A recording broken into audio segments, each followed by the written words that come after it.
but we're prepared when it does happen. And that's what's important. Watch the sky, because Jesus is coming. He's coming soon. If I don't see or hear from you again, I'll see you in heaven. You a map of the Middle East in 1948, the year Israel was established. Here's Israel in 1948. It's a tiny country, isolated, surrounded by a hostile Arab world. In our first 70 years, we made peace with Egypt and Jordan, and then in 2020, we made the Abraham Accords, peace with another 4 Arab states. Now look at what happens when we make peace between Saudi Arabia and Israel. The whole Middle East changes. We tear down the walls of enmity. We bring the possibility of prosperity and peace to this entire region, but we do something else. You know, a few years ago, I stood here with a red marker to show the curse, a great curse, the curse of a nuclear Iran. But today I bring this marker to show a great blessing, the blessing of a new Middle East between Israel, Saudi Arabia, and our other neighbors. We will not only bring down barriers between Israel and our neighbors, we'll build a new corridor of peace and prosperity that connects Asia through the UAE, Saudi Arabia, Jordan, Israel, to Europe. Okay, so you guys saw that little clip of Bibi. He announced peace and security. 1 Thessalonians 5:3. Sudden destruction shall come upon them when they say peace and safety. Well, what's been revealed to me, this is talking about Israel leaders. And so Bibi left super quick to meet ahead of Yom Kippur because he knows that destruction is coming. So 9 were killed, including generals and the Black Sea Fleet admiral. 16 were injured, and Putin is ticked. And so Ukraine was the hook that brought major powers into a trap, which is going to cost them. The United States, the United Kingdom, and Germany are going to pay a heavy price, okay? And all this happening on the 23rd, which is what? The first day of fall, the fall of mankind, okay? It's also, not a week, 6 days before the 29th. Okay, so the 29th, there's a lot of talk about the government shutdown too. And that's also with the supermoon, which, thinking, okay, so the bombs come down, we go up, 1/3 of the stars are cast down, which are the fallen angels. There's going to be so much mass destruction, okay?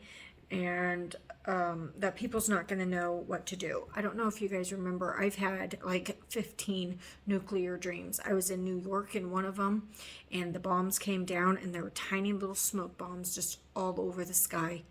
And there was the constellation of Leo and the woman. I actually made a video about this a few years ago. It's on my channel somewhere. I did not put 2 and 2 together at all. And then there was Russian NATO forces where the bombs came down, you know, and we even have the tsunami warning that's over there on the East Coast. My friend lives in New Jersey, and she had a dream this morning of a tsunami. And her daughter dreamt about something happening at 8 o'clock. So I don't take these dreams just to be dreams, because God said in the last day he's going to use us mightily, that we're going to prophesy. So I know that things are happening at warp speed, and I know a lot of people don't believe we are in the season. This is the time that it's going to catch you off guard because you're falling asleep. You don't have your hearts guarded, and you're not sitting there watching and waiting because you think that he's going to delay. Trust me, he will not delay. If you confess with your mouth and believe with your heart that Jesus Christ is Lord, okay, and that you believe in 1 Corinthians 15, 1 through 4, the death, the burial, the resurrection, you shall be saved. Okay? Trust me, you do not understand what is about to happen. Like I have warned and warned and warned people. And many times in my dreams, I'm screaming to God for more time to warn people. God's given us ample time. He gave Noah 120 years for building the ark, and people mocked him. We are getting mocked horribly bad, more than we ever have. But I count it all joy. And I say, my mocking, if this is my persecution, I'll take it. Absolutely. Because I don't want to be a martyr. I shouldn't have to die for my faith, because I'm showing God how much I love him now. And I hold fast to his promises that he's going to redeem us. Okay? And another thing that I want to mention is about the Revelation 12 sign right now that the woman Virgo, that child is still in between her legs. Now, when a baby is born, this is a bad analogy, but the baby comes between the legs. What happens? The baby just doesn't pop out, boop, done. No. Usually the legs are in the stirrup. So you have the baby that comes out, and you have the nurses or whatever standing here, and they're going to cut the umbilical cord. They're going to wipe the baby off, make sure the baby's breathing, and then they remove the baby, because they are the first people that get to the child before it goes to the woman. Okay. And so that is a type and shadow of the representation. If the baby is still in between the legs, that means that baby has not been completely born. A baby has to be completely removed and stuff for it to be born. Because you know how it is. I had 2 natural births. No medications, nothing. I had an emergency C-section with my son, but my daughter I had completely natural. And I will tell you that last final push, the 19 minutes and 4 pushes, that last push was the worst. And instantaneously, the pain was unbearable. Okay? That's when all your cries come out, and you feel like you're gonna die because it's so painful. And then the second that the baby's born, it's instant relief. Like all that pain you just felt disappeared. Can you believe that, okay, is what is going on right now? This is our tribulation we are in. Okay, and the Bible says it all over that we are in tribulation. The tribulation of these days, okay? But this is all we're going to have to go through, is these birth pains, which is considered the tribulation. This is our tribulation as a Christian that we are going to. Now, those who get left behind, those are going through the wrath of Satan and the wrath of God. We're spared from that, which that is considered the great tribulation, or the timing of Jacob's trouble. Okay, and God uses Israel as our time clock. He uses signs. He uses earthquakes in diverse places, nation against nation, kingdom against kingdom.